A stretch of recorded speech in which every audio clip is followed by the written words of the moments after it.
Good evening. Once again, we're asking for your help with investigations into crimes committed around the country within the last few months.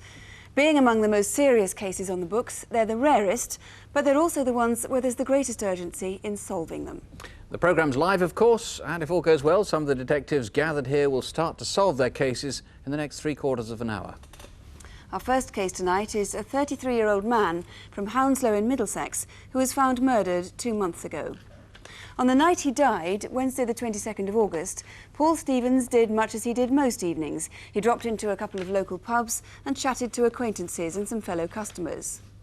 Some of the people who saw Paul that night have taken part in our film in the hope of finding his killer. His only real friend was Sylvie Robinson, who was a kind of mother figure to him. I met Paul in the local pub in Feltham 2 weeks after me arriving from Bournemouth. Very nice gentleman to meet. Knew my son, he said. Just got talking about everything, general, saying that he was gay, and I got on very well with him.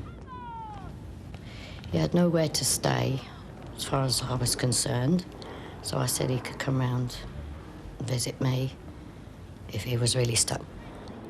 And from then on, I got to know Paul quite well. It seemed as though no one seemed to get on well with him. A very lonely man, but I always got on all right.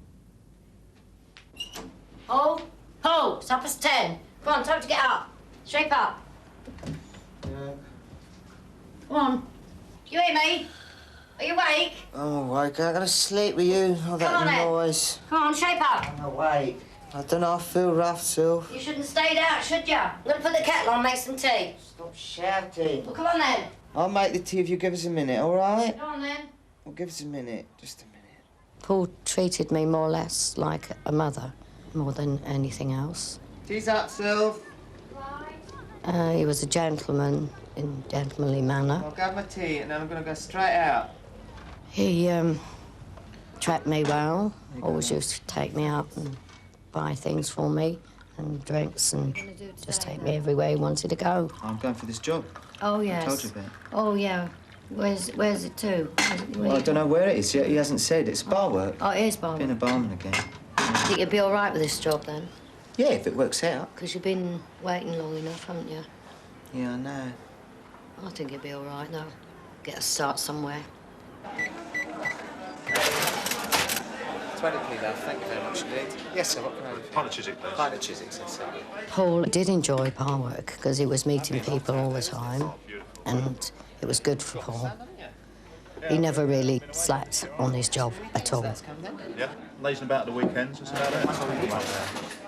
He really had no family to care about him, so he used to just stay here, thinking he was more Come in, darling. at home here than in his own brother's place.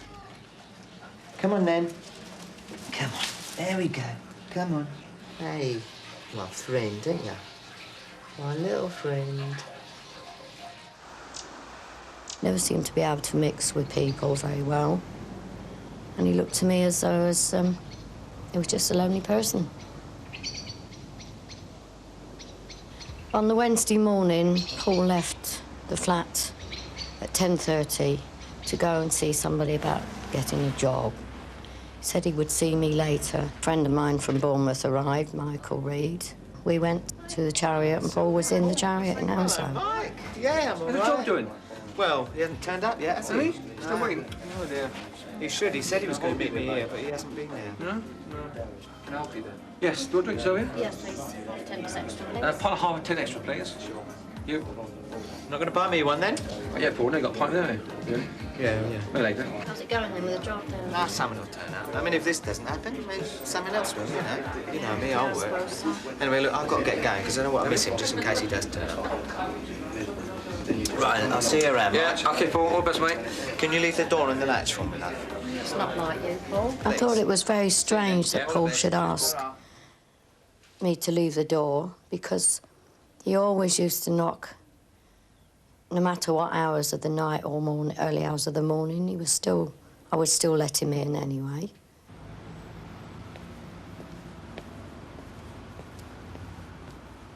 I came into the bar at about 6:45 as usual to start work. Paul was waiting at the bar to be served with a pint of Carlsberg. I served him his drink, had a quick hello, how are you with him. He seemed fine, quite happy. I didn't hold a full conversation with him. It was later on the same evening that I realised he'd been joined by 3 gentlemen. In particular, he was holding a conversation with one of these 3. As the evening went on, this particular gentleman bought him drinks once or twice. He seems to be having a good conversation with him, getting on with him quite well. That was about it. I don't know whether they left together, but they had left the pub before the last spell had gone. It's like anything else, you know, you do lots of things, you drink, you smoke, you know.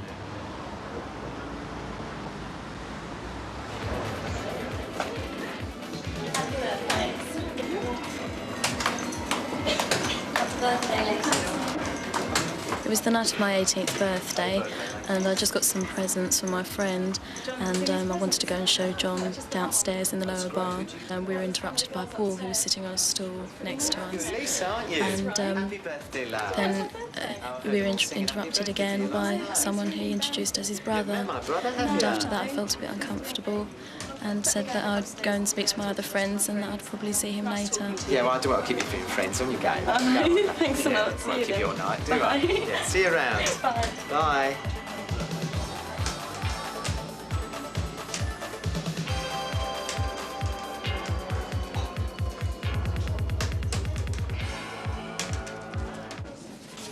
Oh, hey, Paul, can I help you, mate? 2 pints of lager, please. John the barman is the last person known to have seen Paul Stevens alive. He served him the 2 pints at about 10 o'clock, which he remembers particularly because Paul normally drank half pints. John didn't see who the second pint was for.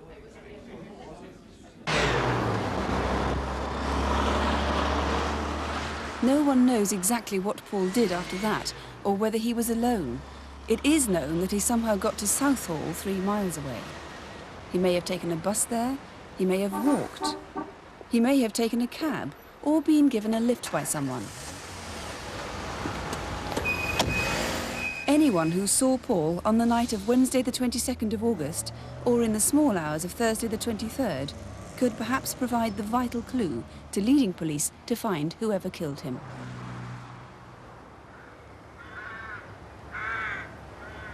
I left my house around about 5:30, and I was already late for work.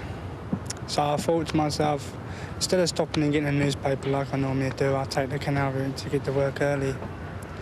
So as I was coming through the canal, I was cycling like I normally would. I come up to where a bridge was, and I see what looked like a great big patch of red blotches. I thought nothing of it first, but then I got off my bike and I had a look. And when I had a look, it looked like blood. So then when I looked a bit further, I found some more. Then I looked into the water and I found what appeared to be a body. So from that point, I didn't know what to do, to be quite honest.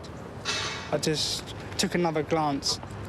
I got back on my bike and I rode off down the road. I just thought to myself, you know, it couldn't happen to me. You know, I couldn't find something like that. It was dreadful. Well, the young man then went to the police and reported what he'd seen. DCI Jim Bland is in charge of the inquiry. So Paul Stevens was a man with many acquaintances, but few friends, if any. Yes, that's right, sir. He's been described, I mean, the way the actor portrayed him there was excellent. He's been described as being very effeminate in his manners and speech, and that's the way I think he came across there. Right, now let's look first at the men we know Paul met that evening. First of all, did he eventually meet up with a man who he thought was going to offer him a job? He did meet that man, but that man actually had merely made that offer to him to wind him up. He had no intention of giving him a job at all and told him that night that there was no job at all. Right. Now, secondly, the descriptions we have of the 2 men he met. First of all, there was the man in the group of 3 that he was chatting to in the Tankerville pub. That's right. He's the one that we see buying the drinks over the counter. He's a bit older than Paul. He's 38 to 40. He's about 5'9". He's white, as you can see. He's a medium build. And his hair, although it doesn't come across there very well, is described as being short, receding and dark. He's got very piercing blue hazel eyes, and he was unshaven, as you can see there. Right. And secondly, we have a video fit of the man he met later on in the evening, the man in the Chariot pub, who he introduced to somebody as his brother. Yes, that's not an unusual trait in Paul. He used to introduce all sorts of people as his brother. He's younger than Paul, 19 to 21. He's about 6 foot tall, slim build, fair blonde hair, as shown there, swept back. He's got white T-shirt, jeans and black Adidas trainers on. Could that have been the man he bought the pint for? It was only about an hour later, if that. That's right. There's a possibility that we can't discount, but we haven't been able to find this person. And your main mystery, of course, is where Paul went after 10 o'clock, after he'd left the Chariot that night. Yes, our missing 8 hours. From the time he left, 10 o'clock or thereabouts, until he was found at 6, we have no idea where he went, who he was with, or what he was doing. And we appeal to anyone who saw him then to come forward and let us know. That was Wednesday the 22nd of August, or the small hours of Thursday the 23rd of August. Now, Paul rarely went to the Southall area, as far as we know. He lived 3 miles away from there, but there was a sighting of him, apparently, near the spot where his body was found, about 3 weeks beforehand. Yes, during the course of our inquiry, we found one witness who says he saw Paul sat in the garden of a pub down by the canal about 3 weeks before his body was found, and we'd like to know if anybody else saw Paul in or around Southall prior to his death. When his body was found, there was £20 in his pocket, so robbery wasn't the motive. Do you have any indications what his motive might be? Well, we know that Paul had sexual contact with a man or men the night before he died.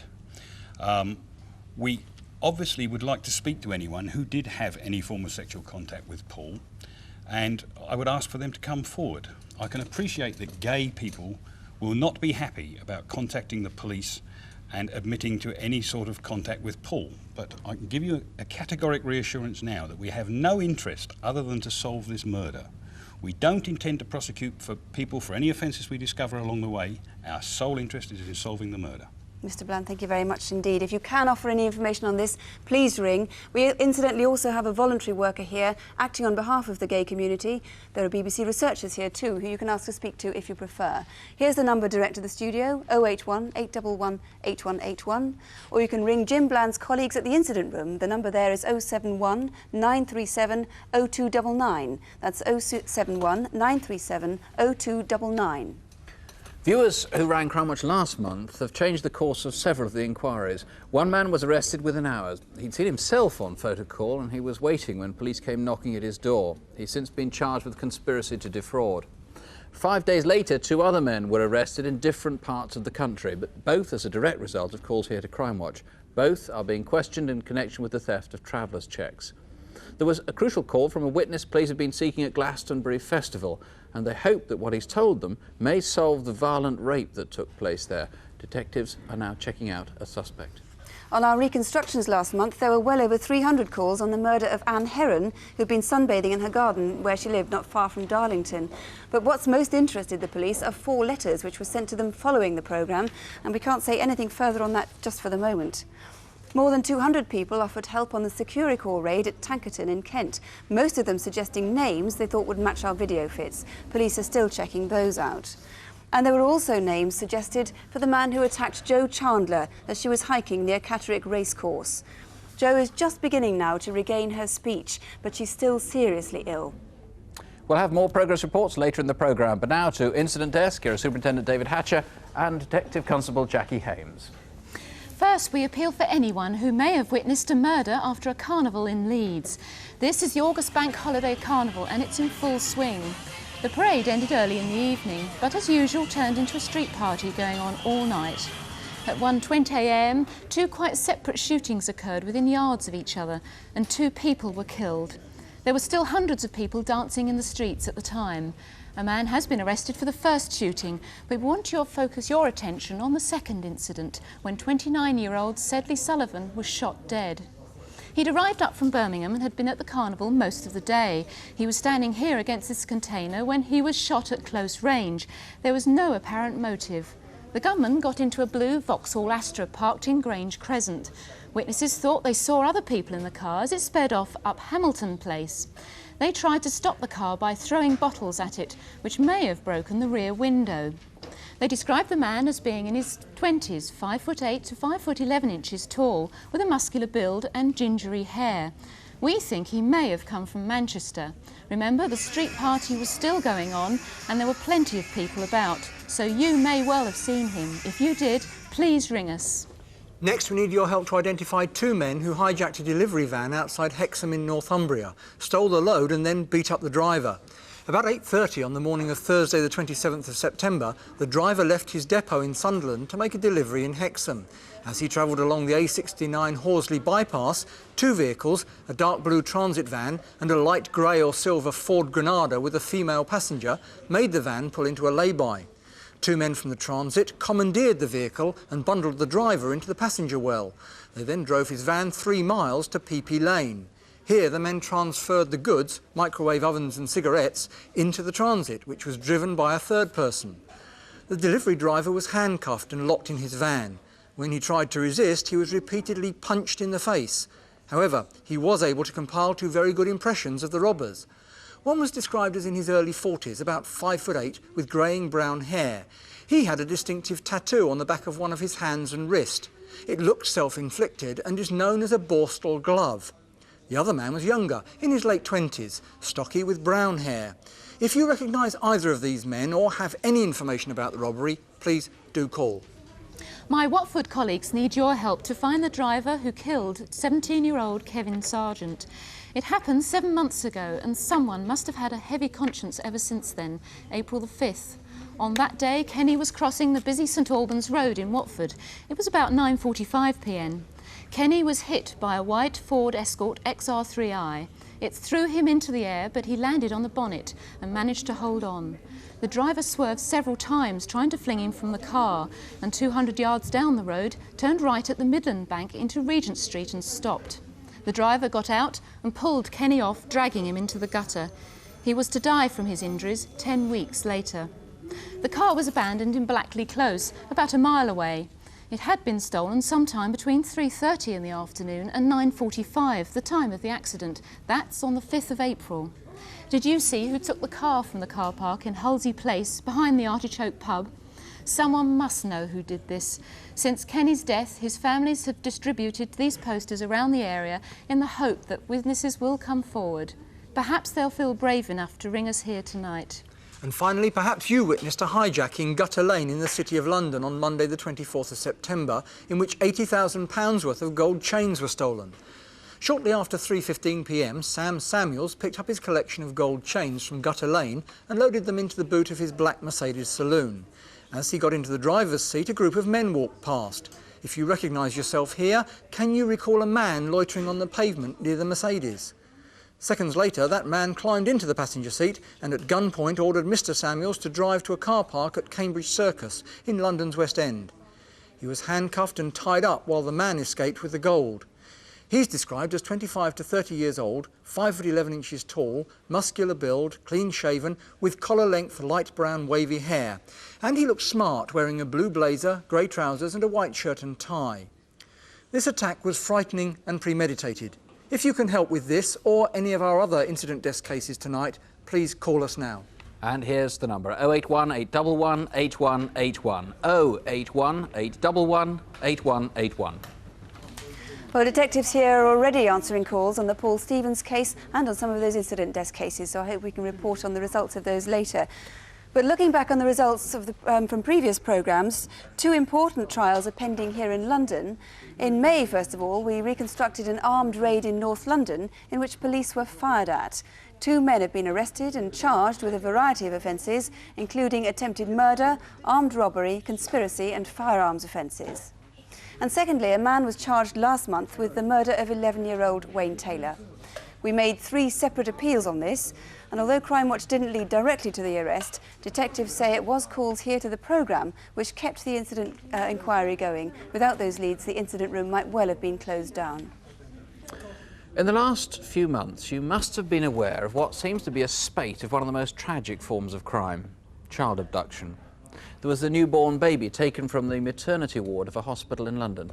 The whole nation almost seemed to hold its breath until the baby and her abductor were eventually traced.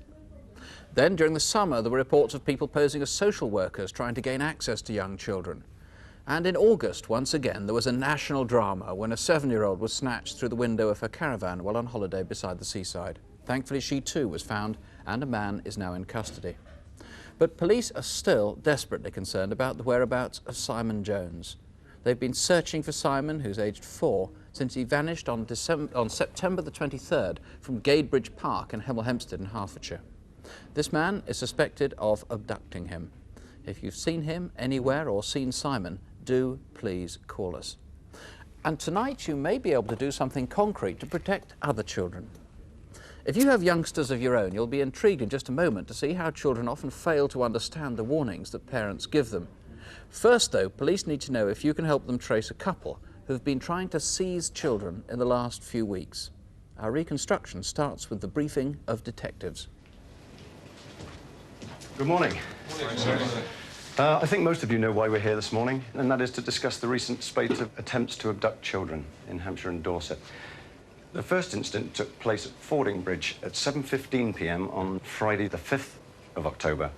And this involved a 14-year-old girl who was walking to a friend's house along Whitsbury Road. It was their intention to go to a birthday party from the friend's house.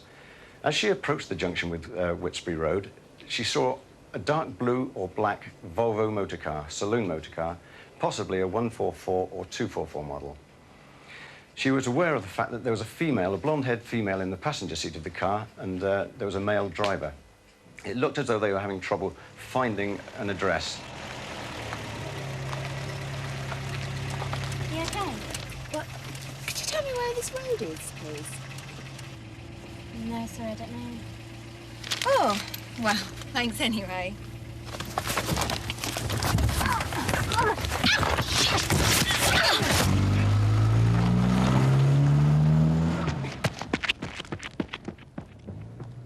The second incident took place, in fact, here in Blandford, and that was about midday last Thursday, the 11th of October, when, again, a 14-year-old girl was walking down Whitecliffe Mill Street, which is one of the main one-way streets in the centre of town, when she saw a blue Volvo car parked at the side of the road. A woman was standing on the pavement by the road. As the girl drew level with the car, she noticed a man sitting in the driving seat. After the girl passed the woman in the car, she became aware that the woman had started to follow her. The girl became worried and quickened her pace, and so did the woman. The girl was obviously frightened by this time and started to run. She ran round the corner and into her school. She didn't see what happened to the car, or indeed the woman.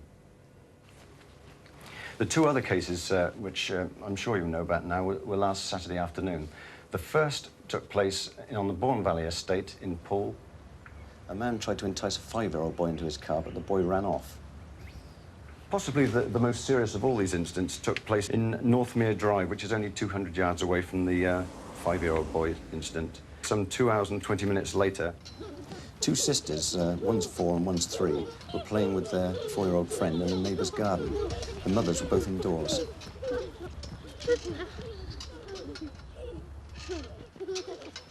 At the back of these houses, there's a path which runs along the back of the gardens, along the whole terrace. We think it must have been along this path that the woman must have approached the children.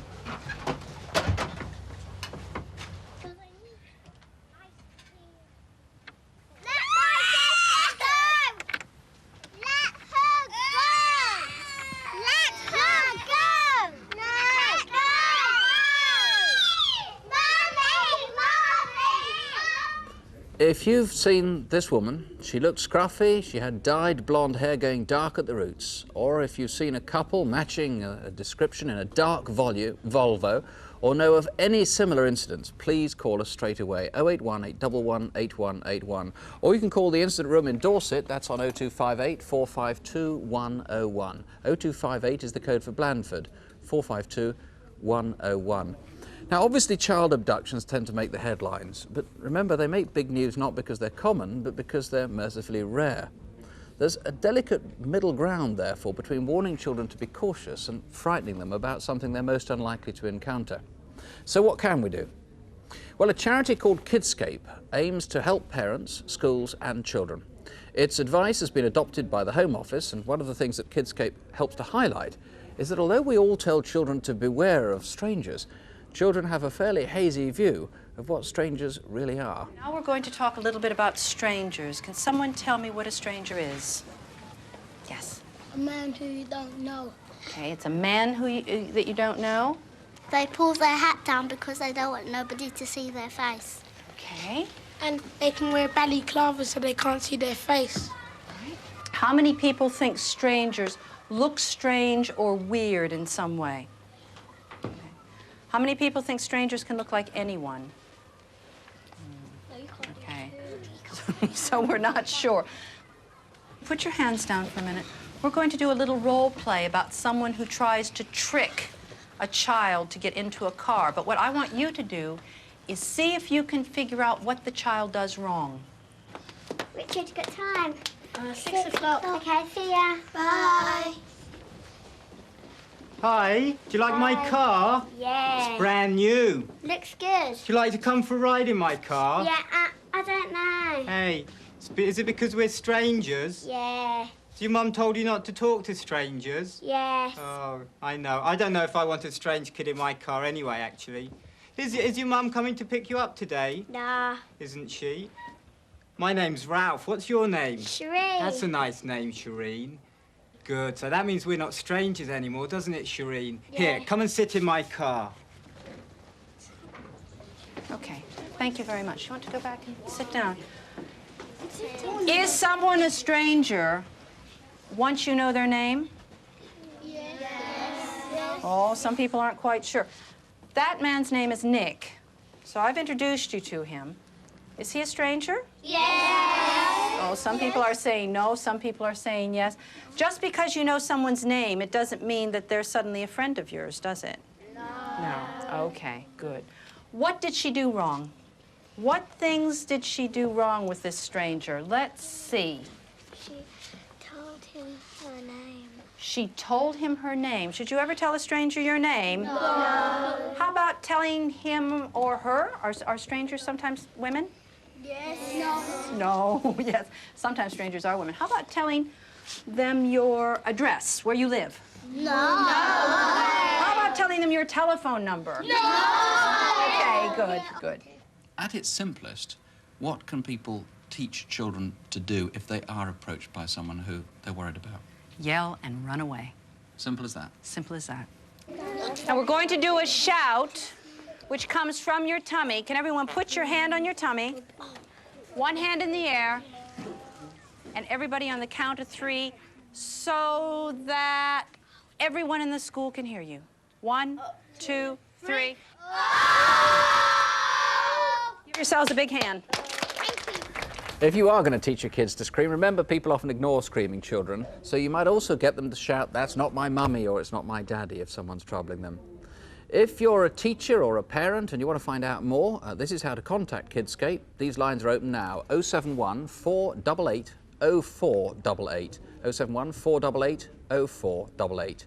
If you can't get through, you can write to them at Kidscape, World Trade Centre, London E1 9AA. But please enclose a stamped, addressed envelope. And there's a good deal more advice in this, the Crimewatch Guide to Home Security, available from bookshops. For children who've been threatened or need reassurance, Childline will always welcome you. Calls are free and you don't have to give your name. Here's the number, 0800 1111. Easy to remember, 0800 1111. Well, now to Photo Call, pictures of people police are anxious to trace. Here to take us through them, Jackie Hames and David Hatcher. First, my London colleagues need your help to find these 2 men who may be able to help with a murder inquiry. A flat here in Oldfield Grove, Rotherhithe, was the venue for an all-night party on Saturday, June the 9th. At about 5 a.m, a fight broke out and 27-year-old John Wright was fatally stabbed through the heart. Investigating officers believe that Derek Randall and Daniel Cliff may be able to help them. Following the fight, they left in a taxi. Derek Randall was dropped off at Greenwich Hospital, needing treatment for cuts. He may still have scars under his right eye. Daniel Cliff took the cab on to Woolwich, but hasn't been seen since. They're both 24, 5 foot 10 inches tall and of average build. If you've seen them or can help in any way, please call us now. Next, Surrey detectives investigating a theft would like to speak to Doreen Perry. Until last April, she worked as a warden at a sheltered home for the elderly in Reigate. An 82-year-old disabled resident has had several cheques stolen, which has resulted in him losing his life savings. Doreen Perry is 60, 5'5" tall with a southern accent. She's an extremely large woman who has short grey hair and wears glasses. She also uses the names Jennifer Talbot and Jennifer Perry. Please ring us now if you know where she is. My colleagues in London are seeking this man, known as David Ian Thompson. Have you been tempted by ads like these offering nappies and soap powder at knockdown prices, but haven't yet received your order? If so, you could be the victim of what seems to be an elaborate deception, totalling nearly £50,000. Talisman Promotions Limited took up offices in Kilburn High Road in May and operated for 3 months before police were alerted. David Thompson is described as 28 to 34 years old, 6 foot to 6 foot 2 inches tall with a stout build. People say he had a strong Geordie accent and spoke nostalgically of the Hexham area. Everyone who remembers him says he was always smiling. Do you know who he is? Perhaps you've been unlucky enough to have had dealings with him. If so, call us now. Finally, if you think you recognise this woman, you may help the flying squad in southwest London solve a series of armed robberies. She's fairly anonymous at this building society in Twickenham on the 4th of September and in the same outfit 10 days later in a similar establishment in Battersea. But she discarded her disguise to carry out this armed robbery at another building society, again in Twickenham. She's described as 35 to 45 years old, 5'4" to 5'5" inches tall, medium build with short collar-length hair. So if you think you know who she is or recognise any of our photocall faces, please call us now. If you don't yet know the number by heart, there it is, 081 811 8181, 081 811 8181. Our last reconstruction is the sad case of 23-year-old Gail Whitehouse. 8 weeks ago, on Thursday the 6th of September, she was found murdered. For 5 years, she'd been a familiar figure in the red light district of Wolverhampton, and she was last seen in that area on the evening of Monday the 3rd of September in Steelhouse Lane, which is where our film begins. By Thursday, 3 days after Gail's disappearance, friends of hers who worked on Steelhouse Lane decided to print and distribute their own missing person leaflets.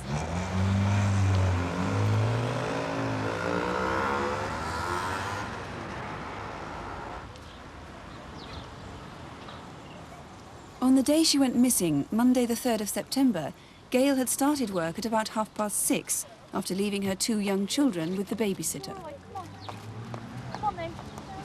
Come on, Johnny. Riley, be gone a couple of hours. You be a good little boy, and I'll see you in a couple of hours. Wait there for Mummy. Come on. All right. All right. I'll see you later. She usually stood on the corner of Steelhouse Lane. Hi, Carol. How you doing? Oh, how are you? Not too bad. It's a kid time. Driving me mad. Oh, no, I know. The Vice Squad regularly patrol the Steelhouse Lane area. Our job mainly is to arrest the girls for loitering, prostitution. These mainly stem from complaints that we get from residents in the area, because as you can appreciate, some of the Vice area is a residential area. I've known Gail Whitehouse for about 5 years. Gail was very, very friendly. She was a nice girl, probably one of the nicer girls. We had no problems with her at all. You gonna take me in then? We do arrest the girls every night. They are fined approximately £150 per time, and that if they're arrested every week can soon mount up. At about 8:30, Gail was seen getting into a car with 2 men. Right.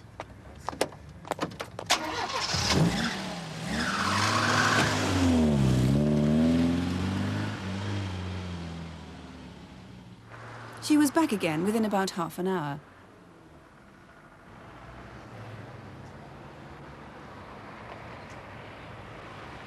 At about 9:20, a local security guard saw Gail. I popped into the grocery shop for a packet of cigarettes, and I noticed a young girl that I know now as Gail Whitehouse standing on a corner talking to an Asian chap.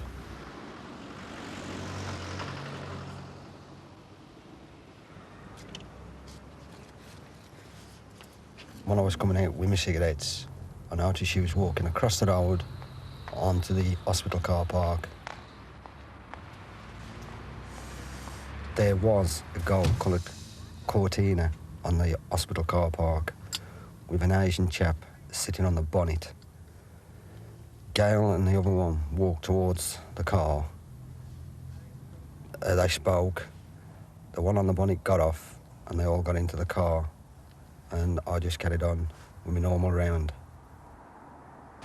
See you, Gail.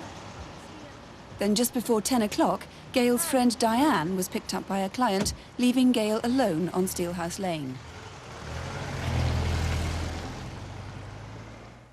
Then just after 10, 2 witnesses driving along Steelhouse Lane saw a girl like Gail apparently trying to get into a lorry parked round the corner on Jenner Street.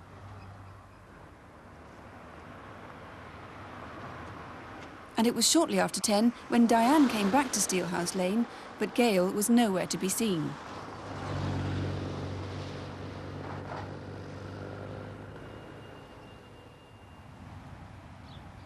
Three days later, just 100 yards away from that corner, Gail's body was found in some undergrowth. She'd been strangled.